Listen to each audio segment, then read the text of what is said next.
Oke guys, balik lagi bersama gua Pinkman dan kali ini gua bakalan bahas lukisan lagi chapter terbaru yaitu chapter 546. Oke lah guys, gak usah berlama-lama lah ya, langsung aja kita ke videonya. Let's go. Oh ya guys, gue pengen ngasih tahu sebelum lanjut lagi ke ceritanya. Di sini misalkan ada suara noise gitu, kebisingan-bisingan yang ada di video ini, mohon maaf soalnya di depan rumah gua lagi renovasi jalan ya. Jadi jalannya lagi dibetulin gitu depannya gitu. Sorry ya kalau misalkan ada berisik-berisik, dan gue juga bikinnya ini belum terlalu malam ya, jadi gue bikinnya habis taraweh. Jadi ya oke lah, nggak usah lama-lama ya, langsung aja kita ke videonya.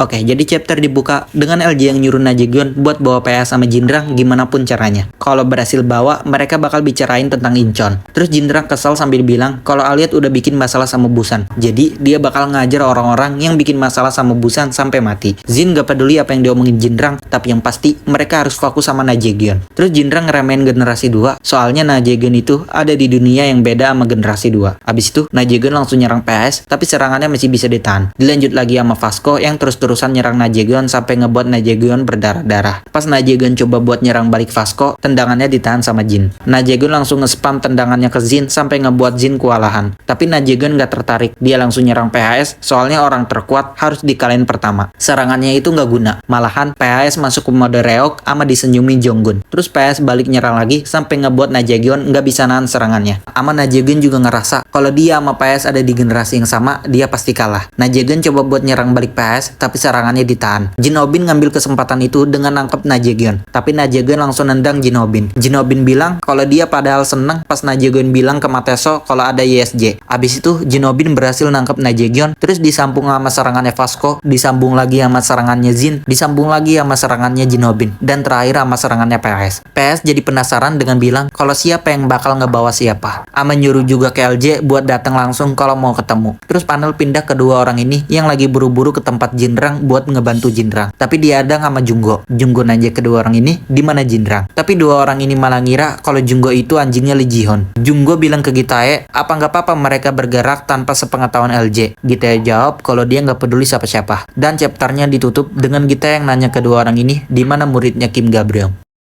Oke lah guys, itu dia chapter kali ini ya tentunya. Dan ya chapter kali ini menurut gua bener-bener seru ya, ini top ya. Salah satu chapter favorit gua di arc Busan. Dan ya di sini kayaknya gua nggak tahu ya ada pembahasan atau enggak. Gua bener-bener terhanyut dengan keseruan di chapter ini gitu. Tapi yang pasti nih ya, yang pengen gua pertanyakan adalah kenapa si PS ini enggak dari sebelum-sebelumnya nih masuk mode reok gitu ya. Kenapa harus nunggu si Bro Najegon ini nggak sengaja menekan tombol mengaktifkan mode reoknya sang MC kita ini gitu. Kenapa harus nunggu Najegon dulu gitu ya. Mungkin itu pilihan yang tepat ya, sampai ngebuat Jinrang juga kayak yang kaget gitu. Tapi sebelumnya tuh ya, di chapter sebelumnya juga kayak power scalingnya aneh banget gitu. Si PHS nya ngekopi saja generasi satunya nggak ada damage sama sekali ke Jinrang gitu, kayak aneh gitu kan. Jadi di sini udah fix ya, kalau misalkan nambah fix banget kalau misalkan Jonggun tuh di atas para raja generasi 1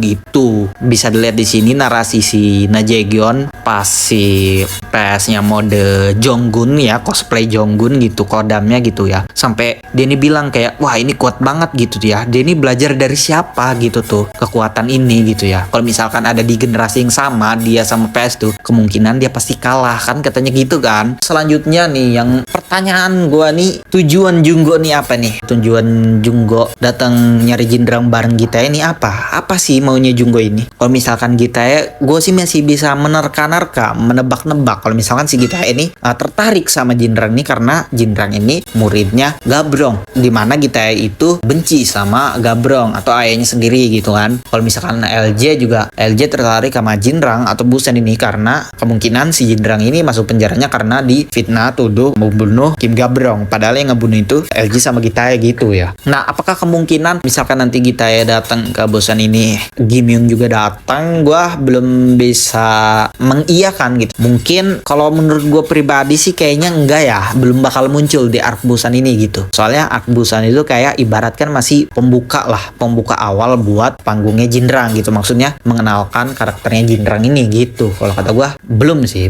kata gue. Nah, yang pasti nanti kayaknya Gitae versus Jinrang dan si Kim Jung-go versus PHS kemungkinan gitu ya. Dan yang sudah gua duga-duga juga kalau LJ ini pasti datangnya terakhiran gitu. Nah, si LJ ini emang kang sampah emang dia nih cuma nge-enin doang gitu ibaratkan nama. Oke lah guys, mungkin kayaknya untuk pembahasan dari gua cukup sekian aja. Kalau misalkan dari kalian ada teori yang menarik atau pembahasan yang menarik, langsung aja komen di bawah tentunya. Oke lah guys, mungkin untuk video kali ini cukup sekian aja ya. Jika kalian suka dengan video ini, silahkan di like, komen, dan share ke teman-teman kalian. Biar teman-teman kalian tahu video ini, konten ini gitu ya. Yang suka manual Lukisem bisa kumpul gitu ya di channel ini tentunya. Dan jangan lupa juga buat support gua dengan cara sesimpel mungkin, yaitu dengan cara subscribe. Dan jangan lupa juga buat nyalain lonceng notifikasinya supaya kalian tahu update video-video terbaru dari channel ini tentunya ya. Dan oke lah, terima kasih dan kurang lebihnya mohon maaf. Sampai jumpa lagi di video selanjutnya. Bye-bye.